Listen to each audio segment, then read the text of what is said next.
سامعین کرام السلام علیکم ورحمۃ اللہ وبرکاتہ۔ سیرت النبی قسط نمبر 33۔ یثرب کے 6 سعادت مند روحیں۔ یثرب کہتے ہیں مدینہ کے مکہ میں حج کرنے کے لیے آئے تھے اور 6 آدمی پہلا گروہ جو مدینہ کا مسلمان ہوا۔ یہ واقعہ 11ویں سن نبوت کے مطابق حج 620 جولائی میں اسلامی دعوت کو چند کار آمد بیج دستیاب ہوئے جو دیکھتے دیکھتے سروقامت درختوں میں تبدیل ہو گئے۔ ان کے لطیف اور گھنی چھاؤں میں بیٹھ کر مسلمانوں نے برسوں ظلم و ستم کی تپش سے راحت و نجات پائی۔ اہل مکہ نے رسول اللہ صلی اللہ علیہ وسلم کو جھٹلانے اور لوگوں کو اللہ کی راہ سے روکنے کا جو بیڑا اٹھائے رکھا تھا، اس کے تئیں نبی صلی اللہ علیہ وسلم کی حکمت عملی یہ تھی کہ آپ رات کی تاریکی میں قبائل کے پاس تشریف لے جاتے تاکہ مکہ کا کوئی مشرک رکاوٹ نہ ڈال سکے۔ اس حکمت عملی کے مطابق ایک رات آپ صلی اللہ علیہ وسلم حضرت ابو بکر رضی اللہ تعالیٰ عنہ اور حضرت علی رضی اللہ تعالیٰ عنہ کو ہمراہ لے کر باہر نکلے۔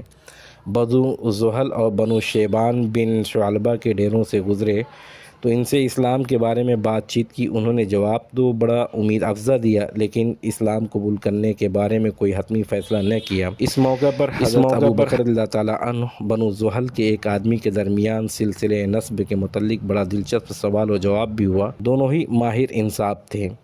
اس کے بعد رسول اللہ صلی اللہ علیہ وسلم مینا کی گھاٹی سے گزرے تو کچھ لوگوں کو باہم گفتگو کرتے سنا۔ آپ صلی اللہ علیہ وسلم نے سیدھے ان کا رخ کیا، ان کے پاس جا پہنچے۔ یہ یثرب کے 6 جوان تھے، سب کے سب قبیلہ خزرج سے تعلق رکھتے تھے۔ نام یہ ہیں: اسعد بن زرارہ قبیلہ بنی نجار، عون بن حارث بن رفاعہ ابن غفرہ قبیلہ بنی نجار، رافع بن مالک بن اجلان قبیلہ بنی زریق، قتبہ بن عامر بن حدید قبیلہ بنی سلمہ، عقبہ بن عامر بن نابی قبیلہ بنی حرام بن قاب، حارث بن عبداللہ بن رعاب قبیلہ بنی عبید بن غنم سے۔ یہ اہل یثرب کی خوش قسمتی تھی کہ وہ اپنے حلیف یہود مدینہ سے سنا کرتے تھے کہ اس زمانے میں ایک نبی بھیجا جانے والا ہے، اب جلد ہی وہ نمودار ہوگا، ہم اس کی پیروی کر کے اس کی معیت میں تمہیں عاد ارم کی طرح قتل کر ڈالیں گے۔ رسول اللہ صلی اللہ علیہ وسلم نے ان کے پاس پہنچ کر دریافت کیا کہ آپ کون لوگ ہیں؟ انہوں نے کہا ہم قبیلہ خزرج سے تعلق رکھتے ہیں۔ آپ صلی اللہ علیہ وسلم نے فرمایا یعنی یہود کے حلیف؟ بولے ہاں۔ فرمایا پھر کیوں نہ آپ حضرات بیٹھیں، کچھ بات چیت کی جائے۔ یہ لوگ بیٹھ گئے۔ آپ صلی اللہ علیہ وسلم نے ان کے سامنے اسلام کی حقیقت بیان فرمائی، انہیں اللہ عز و جل کی طرف سے دعوت دی، قرآن کی تلاوت فرمائی۔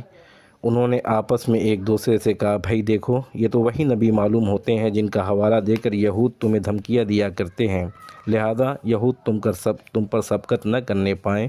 اس کے بعد انہوں نے فوراً آپ صلی اللہ علیہ وسلم کی دعوت قبول کر لی اور مسلمان ہو گئے۔ یہ یثرب کے اقلا الرجال تھے۔ حال ہی میں جو جنگ گزر چکی تھی جس کی دھویں اب تک فضا کو تاریک کیے ہوئے تھے، اس جنگ نے انہیں چور چور کر دیا تھا، اس لیے انہوں نے بجا طور پر یہ توقع قائم کی کہ آپ صلی اللہ علیہ وسلم کی دعوت جنگ کے خاتمے کا ذریعہ سبب ثابت ہوگی۔ چنانچہ انہوں نے کہا ہم اپنی قوم کو اس حالت میں چھوڑ کر آئے ہیں کہ کسی اور قوم میں ان کی جیسی عداوت و دشمنی نہیں پائی جاتی۔